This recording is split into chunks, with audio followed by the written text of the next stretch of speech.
Hello everyone, welcome back to Lakshya academy. आप सभी का स्वागत है लक्ष्य एकेडमी की टीम के साथ कॉमर्स के इस क्रैश कोर्स में। ओके, ये एक 100 डेज चैलेंज है, जैसे कि आप सभी जानते हैं। आज है डे 36 यूनिट 4 का, और हम आज करने वाले एक छोटा सा कॉन्सेप्ट स्क्यूनेस एंड कर्टोसिस। ठीक है, इससे काफी क्वेश्चंस देखे जाते हैं आपके एग्जाम में, और छोटा सा कॉन्सेप्ट है, तो आज हम इसको क्लियर कर लेते हैं। कल आपका मॉक टेस्ट रहेगा। ओके, जितना भी अभी तक हमने प्रीवियस क्लासेस में किया है स्टैट्स का पोर्शन उसका। ओके, चलिए देखिए स्क्यूनेस। उससे पहले हाँ, जो भी स्टूडेंट फर्स्ट टाइम इस प्लेटफॉर्म पे आए हैं ना, डिस्क्रिप्शन बॉक्स में एक लिंक गिवन है, वहां पे जाके आप लक्ष्य एकेडमी की टीम के साथ कनेक्ट हो जाएंगे, सो दैट आपको पीडीएफ्स वगैरह जो हैं टेस्ट की और क्लास की पीडीएफ्स वो सारी मिलती रहे, एज वेल एज आपको नोटिफिकेशंस भी मिलती रहे, है ना। इसके लिए आप कनेक्ट हो जाएंगे हमसे।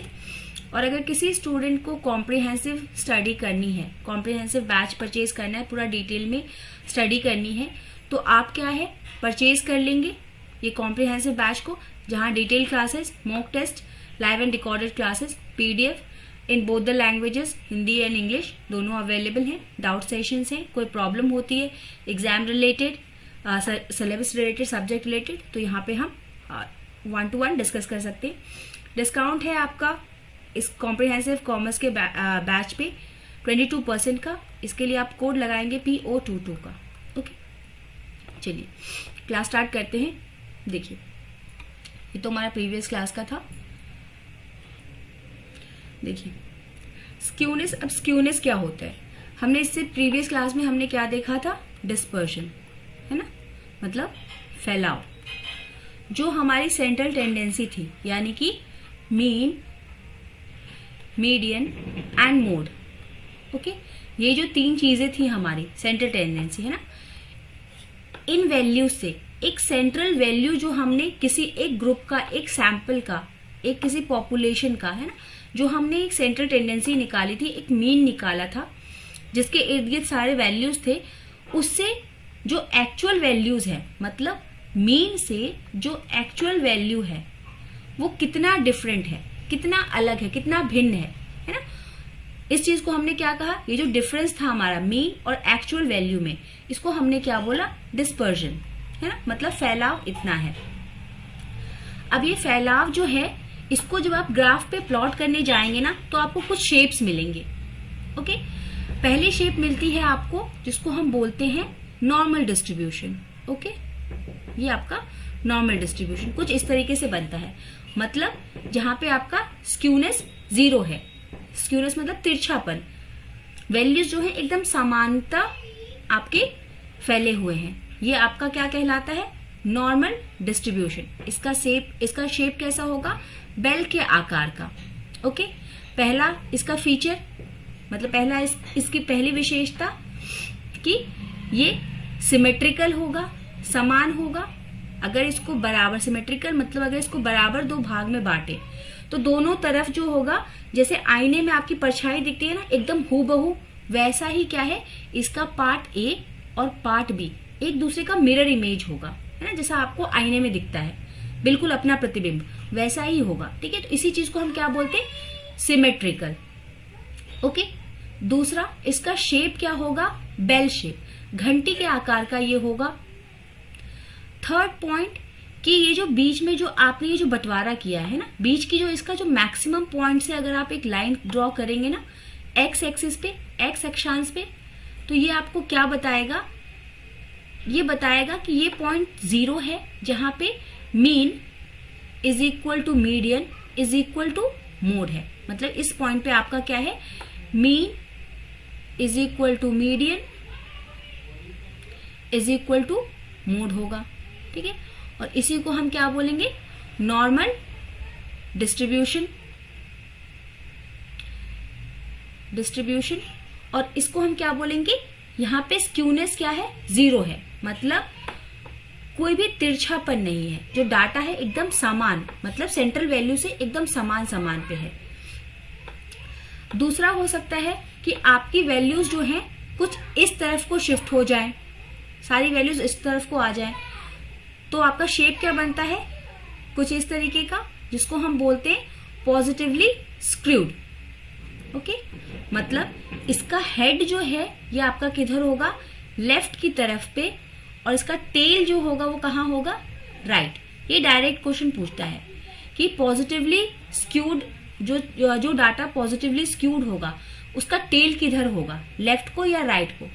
ये क्वेश्चन क्यों पूछता है, क्योंकि देखिए कंफ्यूजिंग है, क्योंकि ये झुका हुआ तो लेफ्ट को है बट इसका टेल किधर है, राइट को, है ना। तो इसलिए ये आपसे पूछता है ये क्वेश्चन। ये ग्राफ्स आते हैं डायरेक्ट, है ना। फिर आपका है तीसरा कंडीशन क्या बनता है कि negatively screwed. Okay, negatively screwed में बिल्कुल उल्टा हो जाएगा, टेल आपका किधर आ जाएगा, लेफ्ट हैंड की तरफ, और हेड किधर मूव हो जाएगा, राइट हैंड की तरफ। ये 3 कंडीशंस होते हैं आपके स्क्यूनेस में। ओके, अब देखिए ये तो बता दिया आपको कि सिमेट्रिकल होता है। देन मेजर्स ऑफ स्क्यूनेस क्या होगा, देखिए जब आपका स्क्यूनेस की वैल्यू जो है, इसका कैलकुलेशन का फॉर्मूला होता है, जो स्क्यूनेस की वैल्यू है अगर 0 से कम है तो वो क्या है, नेगेटिवली स्क्रूड।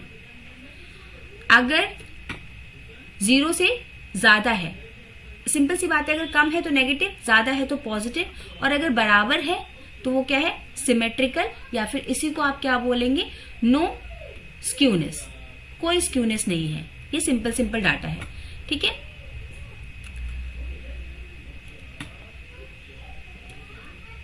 ये स्क्यूनेस के आपके 3 कंडीशंस हो गए। देन आता है आपका कर्टोसिस। ओके, देखिए जो आपका स्क्यूनेस था उसको हम S3 से डिनोट करते हैं, है ना। अगर आपको S3 लिखा हुआ मिलेगा पेपर में तो आप क्या समझेंगे, इसका मतलब स्क्यूनेस।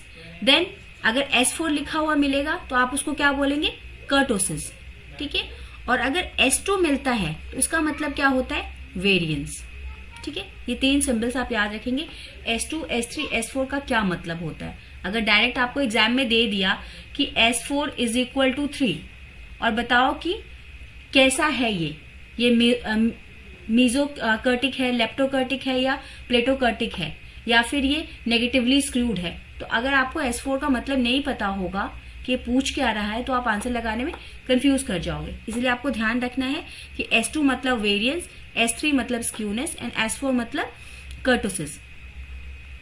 अब ये कर्टोसिस का मतलब क्या होता है, देखिए कर्टोसिस का मतलब क्या है, वहां पे हमने क्या देखा कि कितना तिरछा है ना, मतलब किधर को वो झुका हुआ है, वो सीधा है, मतलब डिस्ट्रीब्यूशन क्या सीधा है कि जब हमने डाटा को ग्राफ पे प्लॉट किया, ठीक है, यहाँ पे हमारी सेंटर टेंडेंसी थी, बीच में मेन मीडियन मोड था, उसके अगल बगल डाटा कैसे फैले हुए हैं, एक तरफ को भाग रहे हैं, है ना, नेगेटिव दिशा में भाग रहे हैं, पॉजिटिव दिशा में भाग रहे हैं, किधर भाग रहे हैं, है ना। तो उसके हिसाब से उसका शेप बनता है। तो जब हम शेप को देखते हैं कि किधर झुका हुआ है, झुकाव जब हम देखते हैं तो उसको क्या बोलते हैं, स्क्यूनेस। और जब हम उसका फैलाव देखते हैं कि कितना फैला है, कितना सिमटा है, तो उसको हम क्या बोलते हैं, कर्टोसिस। ओके, देखिए मीजोकर्टिक मतलब क्या कि नॉर्मल, जो नॉर्मल वहां पे था वही वाली कंडीशन, ठीक है। कर्टोसिस को आप 0 से कंपेयर करते हैं, और स्क्यूनेस को आप 0 से कंपेयर करते हैं, और कर्टोसिस को आप वैल्यू 3 से कंपेयर करते हैं, ठीक है। अब देखिए अगर नॉर्मली है आपका तो नॉर्मल कंडीशन में क्या होगा, S4 इज इक्वल टू 3 आ जाता है आपका। अगर कुछ ज्यादा ही फैला हुआ है, ठीक है, चिपटा टाइप का है, यहाँ पे प्लेटिकर्टिक लिखा हुआ है ना, प्लेटी मतलब प्लेट क्या होता है आपका, फैला हुआ होता है। तो अगर डायग्राम जो है वो ज्यादा फैला हुआ है, हाइट पे नहीं गया, नीचे जो छोटी छोटी पहाड़ियां होती है उस तरीके का है, तो उसको क्या बोलते हैं, प्लेटोकर्टिक। ओके, इस कंडीशन में क्या होगा, S4 की वैल्यू आपकी 3 से कम होगी। और तीसरा है आपका लेप्टोकर्टिक, मतलब बहुत पीक पे चला गया है, मतलब फैलाव बहुत ज्यादा कम है, इसका नॉर्मल, इसका बहुत हाइट लिया हुआ और इसका कम हाइट लिया हुआ, प्लेट की तरह, ठीक है। अगर ये दोनों आपको याद रहते ना, एक भी याद रहता तो पकड़ लेंगे आप वहां से। ओके, अगर आपका S4 इज ग्रेटर देन 3 है तो वो आपका लेप्टोकर्टिक है, मतलब वो हाइट लिया हुआ है, पीक लिया हुआ है। कर्टोसिस आपको क्या दिखाता है, पीकेडनेस, पीक दिखाता है आपको, है ना, किसका, डाटास के डिस्ट्रीब्यूशन का, डाटा डिस्ट्रीब्यूशन। स्क्यूनेस क्या दिखाता है आपको, प्लॉटिंग ऑफ डाटा, कि कैसे वो प्लॉट किया हुआ है। ओके,